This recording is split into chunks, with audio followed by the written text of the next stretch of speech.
Hey guys, welcome back to another episode of Auto Amateur, and today we're doing brakes on the 996. Let's go check it out. So let's take a look at what we're going to be using today. I like to use Tack brake pads. They are not the most expensive, but they're certainly not the cheapest. They're a really good, solid manufacturer of brake pads. The front and the back are a little different in that they are different sizes, and I always forget which one's which, but they will only fit into the brake calipers a certain way. And of course you get 4 per box. This time around, I need to replace the brake pad sensors.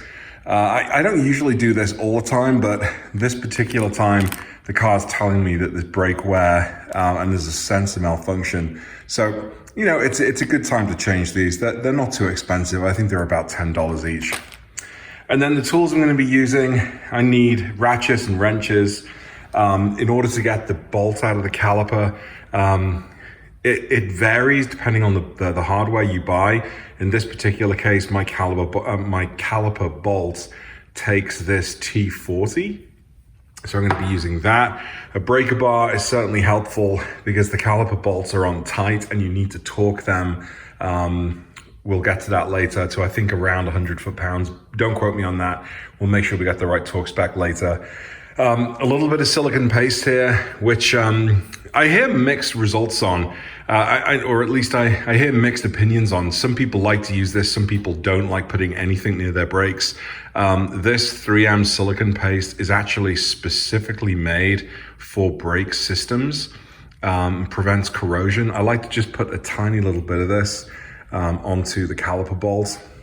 And then of course gloves. This is a pretty dirty job. So tools, pretty simple. Let's take a look at the brake caliper itself. There is a retaining clip here that you need to pull out with needle nose pliers. Disconnect the brake pad sensor, just pull that out. Use a punch here to tap the caliper pin through and across and out. And then you can remove this clip, which is a retaining clip and holds the brake pads into place. You then see your 2 brake pads here. They should come out on their own. You may need to just use a bit of force to push back the pistons into the caliper so that you can wiggle and get them out. And that's essentially it. And then reassembly is just the exact opposite. You put the pads in, you put the assembly back together, you pop in the brake pad sensor. In order to change the sensor, I'm going to need to follow this wire around, and somewhere back there is where it's going to clip in. But that's it. So while I've got the wheels off to do the suspension underneath, this is a really good opportunity to get to the brakes and change them. But in this case, it just so happens that I'm actually getting brake wear warnings inside the cabin, so it's the right time to do it. The only other thing to notice here is here is the brake. Here's the caliper bolt itself. There's one here and there's one at the bottom. That actually helps you remove the caliper from the rotor. I don't know if that's actually strictly necessary if you're just replacing the pads, but it is a good opportunity to take it off and give the whole caliper a nice clean with brake clean and then put it back on. And then this, just to be aware of, is the bleeder for the brake fluid. And I'm not touching the brake fluid today. And this activity won't affect your brake fluid. If you're not opening this, if you're not disconnecting anything else to the caliper, there's another bleeder over here on the other side. You're not going to do anything to your caliper. But good opportunity to get your pads changed, obviously, and to give your caliper a nice little clean.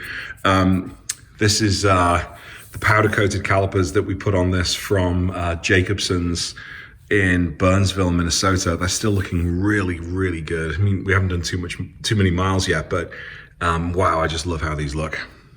All right, let's get on to the job.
So that's it for another video, guys. Brakes on the front done. Still need to do the brakes on the rear, but essentially the process is exactly the same. The only thing you need to just be careful of is making sure your handbrake is off when you're working on the rear driver's side, I think is where the handbrake connects to.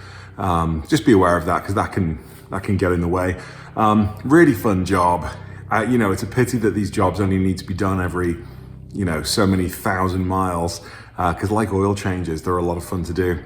More content coming soon. Project Turbo continues. We've got some more exciting stuff there with my friend Chris. We've got Soul Performance exhaust going on the back of this, the Soul Performance High Flow Cats. And then I also might be getting my hands on a brand new 992 Turbo S, which is going to be getting some Soul Performance treatment here in the Auto Amateur Garage. Really excited about that. Take care, get out and drive, and I'll see you soon. Bye.